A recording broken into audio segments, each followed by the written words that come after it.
Akkanaa oolche gooftaa kooti, isa toonaa fuudhee cubbuu kooti. Gooftaan na gargaare rakkoo kooti, haa ta'uuf galaanni Yesuus kooti.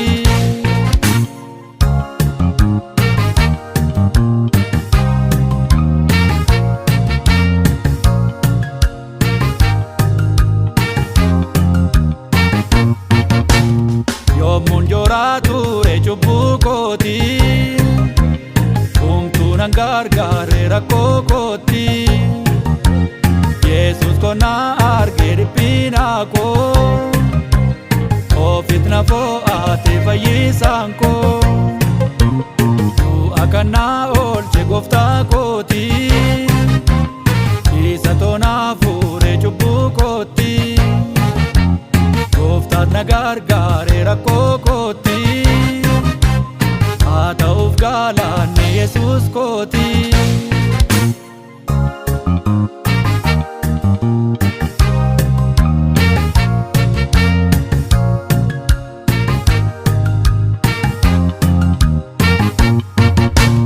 Maal kan du'aa yommuu na qabaate, lubbuun koo baadisaaf tattaafaate.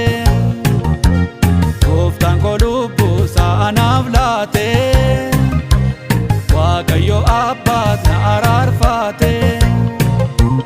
Du'a kannaa oolche gooftaa kooti, isa toonaa fuudhee cubbuu kooti.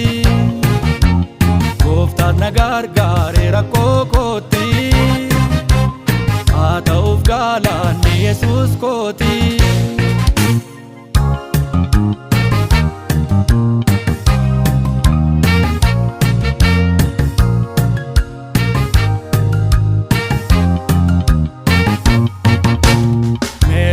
Yaadu atarfinke, merere yaasi olmo ichike.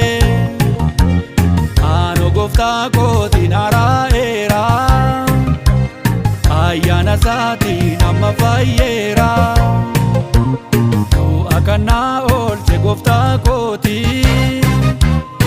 isa toonaa fuudhee cubbuu kooti.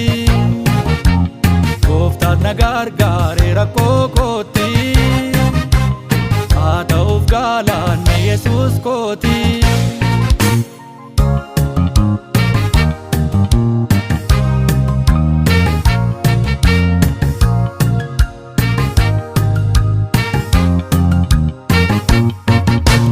Anoon hangammaadhaan ani ililcha, Gooftaa Yesuusiif galataan galcha.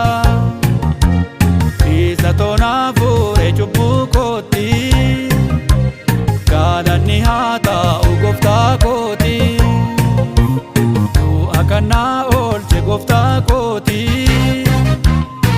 isa toonaa fuudhee cubbuu kooti. Gooftaan na gargaare rakkoo kooti, haa ta'uuf galaanni Yesuus kooti. Du'a kannaa oolche gooftaa kooti, isa toonaa fuudhee cubbuu kooti. Gooftaan na gargaare rakkoo kooti, haa ta'uuf galaanni Yesuus kooti.